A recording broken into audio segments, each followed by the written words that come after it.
बदायूं पहुंचे समाजवादी पार्टी के राष्ट्रीय अध्यक्ष और पूर्व मुख्यमंत्री अखिलेश यादव ने बीजेपी सरकार पर जमकर निशाना साधा। दागवा स्थित राव फार्म हाउस पहुंचकर उन्होंने पूर्व राज्य मंत्री स्वर्गीय ओमकार सिंह यादव के चित्र पर पुष्पांजलि अर्पित कर श्रद्धांजलि दी। इस दौरान अखिलेश यादव ने जंतर मंतर पर युवाओं के आंदोलन से लेकर मंत्री धर्मेंद्र प्रधान के हटने और चंदा चोरी जैसे मुद्दों पर सरकार को घेरा। बदायूं के दागवा स्थित राव फार्म हाउस पहुंचे समाजवादी पार्टी के राष्ट्रीय अध्यक्ष अखिलेश यादव ने पूर्व राज्य मंत्री स्वर्गीय ओमकार सिंह यादव के चित्र पर पुष्पांजलि अर्पित कर उन्हें श्रद्धांजलि दी। अखिलेश यादव ने कहा कि ओमकार सिंह यादव ने समाजवादी विचारधारा और सिद्धांतों को आगे बढ़ाने का काम किया है। उन्होंने कहा कि इस परिवार से क्षेत्र की जनता का विशेष लगाव रहा है। वहीं ब्रजेश यादव को लेकर अखिलेश यादव ने कहा कि जिस तरह जनता पहले से आशीर्वाद और सहयोग देती आई है, उसी तरह भविष्य में भी अपना समर्थन देती रहेगी। मीडिया से बातचीत के दौरान अखिलेश यादव ने बीजेपी सरकार पर जमकर तंज कसा। उन्होंने कहा कि जंतर मंतर पर युवाओं के धरने के बाद बीजेपी सरकार सुनने लगी है। अखिलेश ने तंज कसते हुए कहा कि पहले प्रधानमंत्री मोदी अपने मन की बात करते थे, लेकिन अब सुनना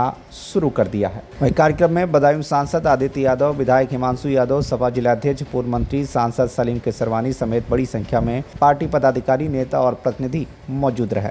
और चीजें अच्छी हो गई हैं, तो इस समय पर हम लोग और अच्छा कर करके टेक्नोलॉजी के साथ हमारे ग्रामीण क्षेत्र का विकास हो, उसको संतुलन बना करके अपने किसान और युवाओं को नौकरी रोजगार देने का काम करें।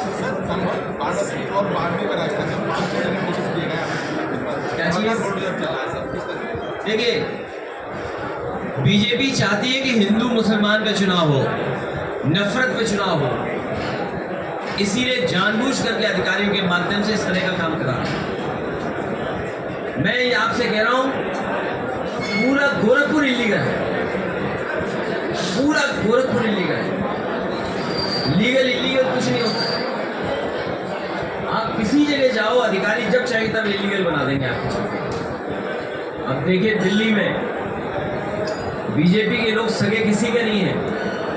जब लगा कि खुद फंस जाएंगे बीजेपी के लोग, तो कहते अधिकारियों ने लाठी चलवाई थी, अधिकारियों ने आंसू गैस की गोली चलाई थी। इसलिए मैं अधिकारियों से भी कहना चाहता हूं जो अन्याय कर रहे हैं, जब समय बदलेगा तो बीजेपी आपकी सगी नहीं रहेगी। और आज भी अगर कभी मामला फंस गया तो बीजेपी आपकी सगी नहीं है, बीजेपी आपको फंसा देगी। तो ये जो अधिकारी अन्याय कर रहे हैं, एक दिन देखना बीजेपी वाले इनका साथ छोड़ देंगे। सर, जिस तरीके से आप पर एक वीडियो वायरल हुआ, उसमें आप डांटते हुए नजर आए। किसको? कांग्रेस के लोगों को एक हाथ की। अरे बहुत पुरानी बात है। देखिए, तो हमें बताना जिस तरीके से आपका गठबंधन आगे बढ़ रहा है, राहुल जी और आप साथ में काम कर रहे हैं। देखिए, इसमें आपको लोकसभा की परिस्थितियाँ नहीं पता होंगी, आपको तो कैमरे से परिस्थितियाँ पता लगेंगी, आपको तो कैमरे से परिस्थितियाँ पता लगेंगी। इसलिए बीजेपी से सावधान।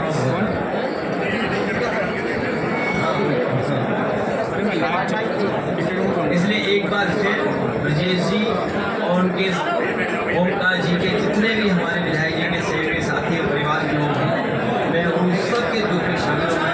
हमें उम्मीद है कि सब मिलकर के उनके रास्ते पर चलेंगे। उन्होंने केवल नाम रखा है, उस पर अमल नहीं करेंगे।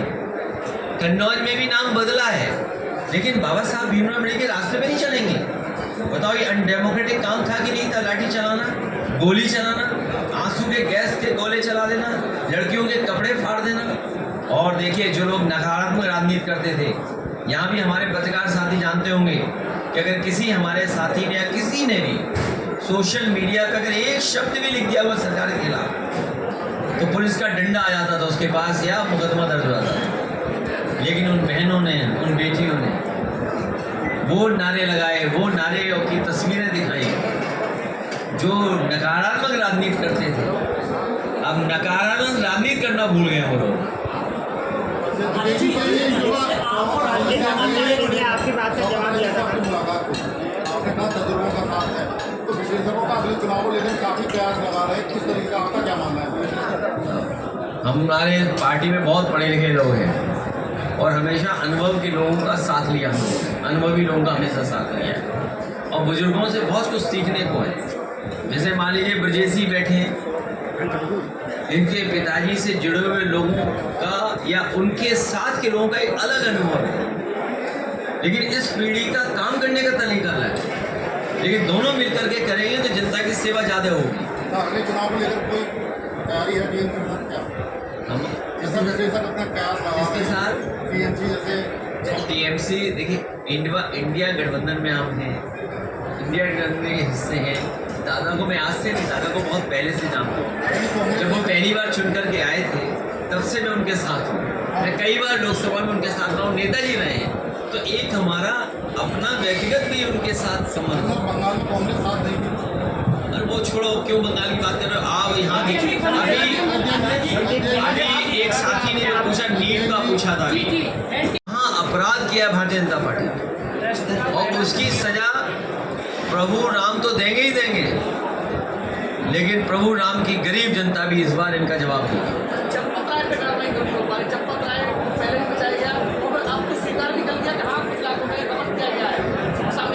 अभी यूपी की सरकार ने जो एसआईटी बनाई थी उसकी जांच में कुछ खुलासा हुआ है। अब दिल्ली वालों ने बड़ी एसआईटी बनाई है तो बड़ा खुलासा होगा। हमें आपको इंतज़ार करना चाहिए कि अगर यूपी की एसआईटी ने जांच कर करके कुछ खुलासा किया है।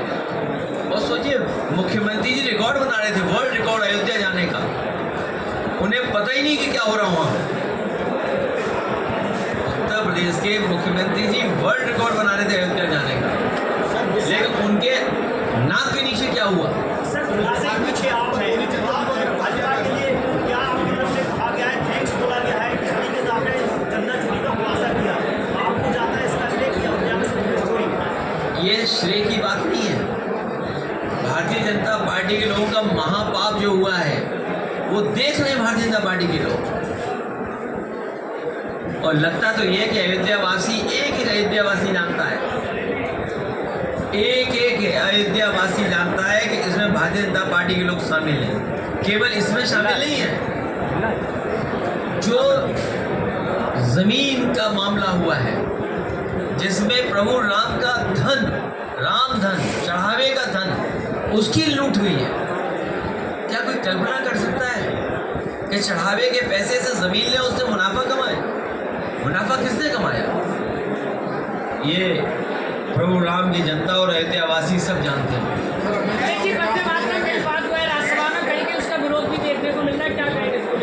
ये अच्छा है कि भारतीय जनता पार्टी की नफरत की राजनीति जा रही है। इन्होंने यूनिवर्सिटी कॉलेज तो बनाए नहीं, स्कूल बंद कर दिए, इंटरमीडिएट स्कूल बंद कर दिए, कोई इंजीनियरिंग कॉलेज नहीं खोला, पॉलिटेक्निक ITI के लिए कुछ नहीं किया। और बगल में जो मौलाना जौहर साहब के नाम पर यूनिवर्सिटी बनी थी आगरे आजम साहब की, उसको हथौड़ा लेकर के तोड़ना चाहते थे। सोच, क्या उम्मीद करते हैं ऐसी सरकार से?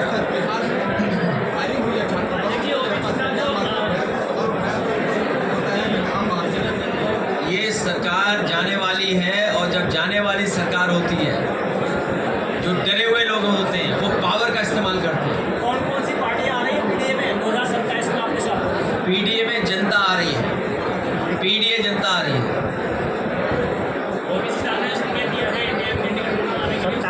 बीजेपी का समर्थन मिलेगा आपको? सरकार से बीजेपी का भी समर्थन मिलेगा? अभी जिस रास्ते हम लोग चले हैं उसी से हम लोगों ने हरा दिया, बताओ बीजेपी को। और बीजेपी इसलिए घबराई हुई है कि अगर वो विधानसभा की गिनती करते हैं तो 250 से ज़्यादा सीटें समाजवादी पार्टी जीत गई, इंडिया अलायंस जीत गया 250 से ज़्यादा सीटें। लोकसभा में तो है ही नंबर 1 हम लोग यूपी में, लेकिन 250 से ज़्यादा सीटें जीत गए, इसलिए घबराए हुए हैं। चुनाव है, यहाँ पे राष्ट्रीय अध्यक्ष बीजेपी के, वहाँ पे आज चुनाव हो रहा है, वहाँ के चुनाव में भी आज बहुत सारी बातें लगाई जाएंगी, तो वहाँ पे आपका क्या लगता है? सुनने में आ रहा है कि बेईमानी की तैयारी कर ली है उन्होंने बीजेपी के लोग। बेईमानी नहीं की तो परिणाम कुछ और आएगा। किसको जीतते हुआ आप? मुझे तो ये लगता है कि तेजस्वी या जो बहुत चुनाव लड़ाते थे सब, असली मुकाबला उन्हीं के बीच में था, उनके बीच। बीजेपी लड़ाई में नहीं है, असली मुकाबला है तेजस्वी जी में और प्रशांत किशोर जी की पार्टी।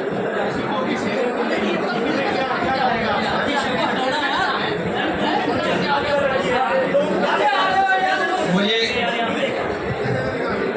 उनके साथ कोई एक पेपर आउट करने वाला साथ है, परीक्षा का घोटाला करने वाला साथ है।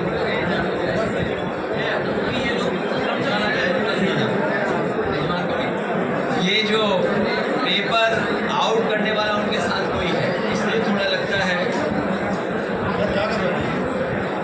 प्रेशर ज़्यादा है सरकार में।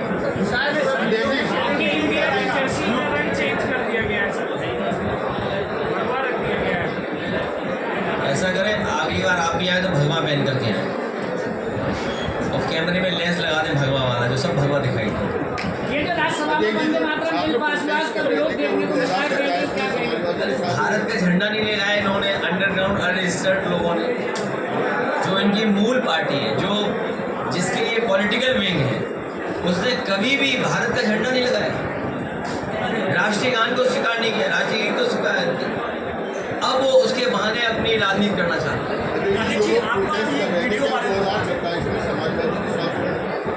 बहुत बड़ी संख्या में हमारे नौजवान वहाँ पहुँचे थे। अभी मुझे बधाई हुई, एक नौजवान हम दिल्ली के जंतर मंतर में थे। ऐसे बहुत बड़ी संख्या में साथी पहुँचे थे।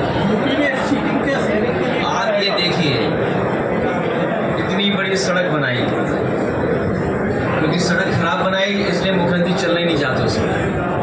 आपको ये सोचना चाहिए, आज मैं जानबूझ करके चल के आया सड़क पर कि जरा देखूं हमारे मुख्यमंत्री इंजीनियर कैसे हैं, हमारे मुख्यमंत्री जी की इंजीनियरिंग कैसी है। आपने देखा ये 35,000 करोड़ से सड़क ज़्यादा रुपए की बनी है और सड़क का पता ही लग रहा है ये सड़क है। और एक्सप्रेसवे, कम से कम समाजवादियों की एक्सप्रेसवे तो सीखना चाहिए था, इसीलिए नहीं चल रहे हैं क्योंकि जानते हैं वो खराब बनाए हैं, और ठीक बनाए होते तो चलते उस पर। जब कभी भी समाजवादी सरकार में कोई सड़क बनती थी तो उद्घाटन के समय मैं खुद चलता था उस वक्त, और एक सड़क पर चले अभी कुछ दिन पहले कानपुर वाली पर, वो भी धंस गई बताओ। उससे पहले प्रधानमंत्री जी उद्घाटन करके गए, सड़क बह गई, एक्सप्रेसवे बह गया था बुंदेलखंड, और ये गंगा एक्सप्रेसवे में पता लगा है कि जानवर आ जाते हैं वहाँ पर। E20 पे क्या कहेंगे लोग? नहीं, और अभी और धंस जाएगा, पानी अभी ठीक से नहीं बरसा है। E20 पे E20 पे आप क्या कहेंगे? E20 के नाम पे जो पेट्रोल में जो ये लखनऊ के लोग हमारे जानते होंगे, प्रेस के साथी, अगर E20 इथेनॉल अगर इंजन को और अच्छा करता है तो जिन जिन कंपनियों की ये गाड़ी आ रही है उन कंपनियों को ऐड देना चाहिए अखबार में।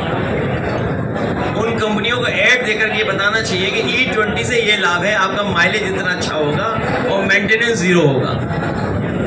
अगर वो कंपनियां नहीं दे रही हैं ये ऐड और विज्ञापन, तो इसका मतलब ये है कि सरकार उन पर दबाव बना रही है।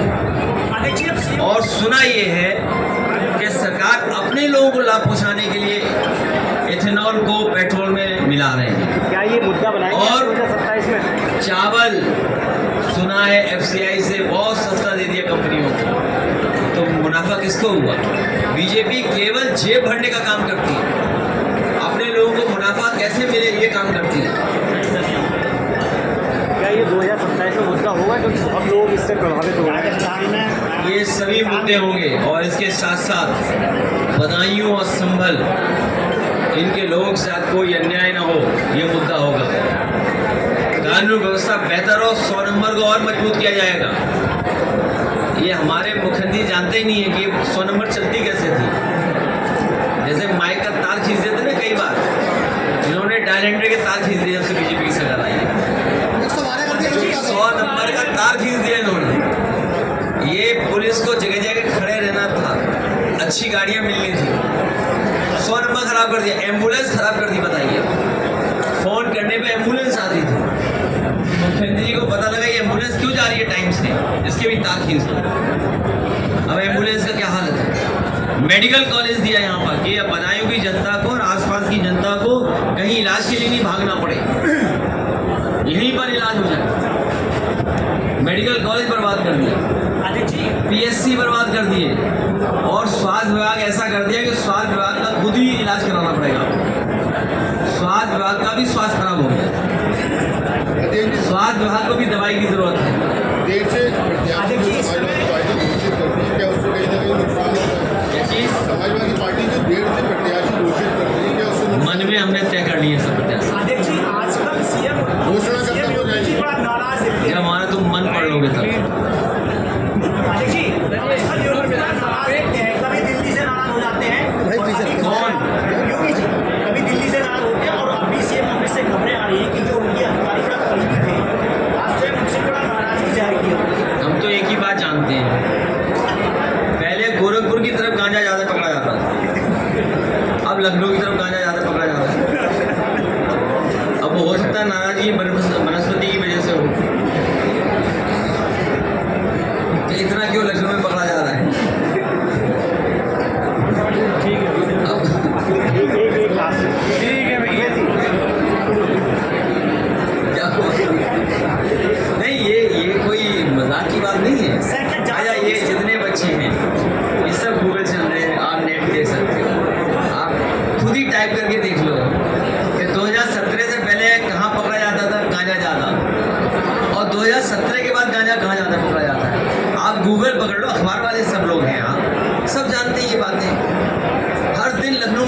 एक्सप्रेसवे को और अच्छा बनाया जाएगा, इसके किनारे मंडी बनाई जाएंगी, किसानों को सुविधा देंगे और हमारा ये इलाका और खुशहाल हो। अगर दूध उत्पादन के लिए बड़ा कारखाना लगाना पड़ा, जैसे चीनी मिल नेताजी के समय में लगी थी, अगर आपको याद हो, ये जो गुन्नौर में सबसे जल्दी चीनी मिल लगी थी, 9 महीने के अंदर लग के तैयार हो रही थी।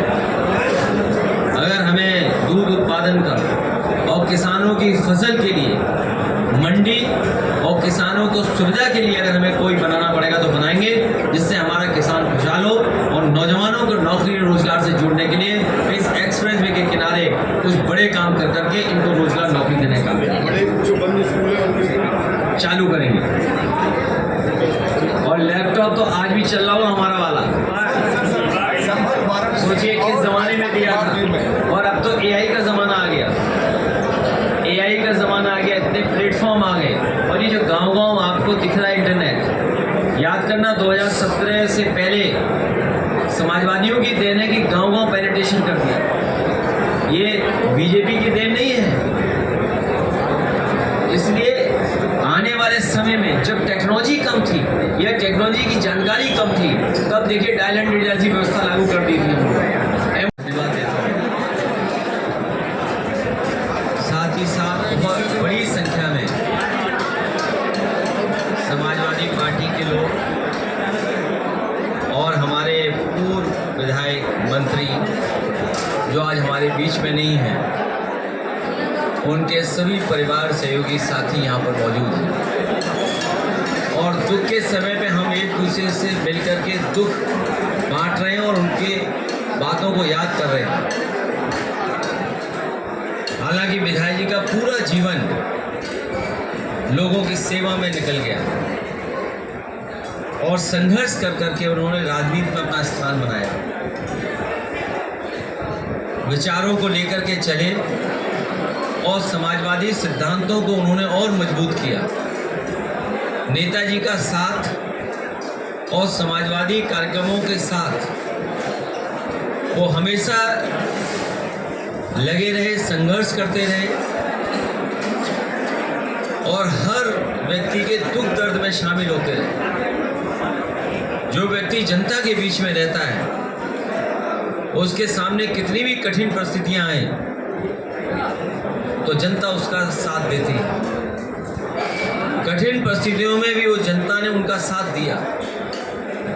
कई बार के विधायक रहे, मंत्री रहे और ये क्षेत्र तो एक परिवार की तरह है। यहाँ के जनता ने और आसपास की जनता ने नेताजी को भी और समाजवादी परिवार को जब भी हम लोगों ने मौका दिया चुन करके भेजा। एक विशेष लगाव है इस परिवार का और यहाँ की जनता से। और एक पिता की खुशी सबसे बड़ी होती है कि वो पिता अपने सामने देखे कि बेटा उसके साथ उसकी तरह बन गया, अपने आप को बेटे में देखता है। और पिता की शायद सबसे बड़ी खुशी यही होती है कि पिता अपनी जगह पर अपने जैसा अपने बेटे को देखे। और इसीलिए ब्रजेश आज विधायक हैं, जनता की सेवा उसी तरीके से कर रहे हैं। हमें उम्मीद है जनता का आशीर्वाद और जो सहयोग वो पहले भी देती रही जनता, भविष्य में भी देती रहेगी। जीवन इतना ही होता है, भगवान हमें आपको इतने ही वर्षों के लिए भेजता है, सब तय है। और जब इंसान चला जाता है तो कभी दोबारा वैसे नहीं लौटता।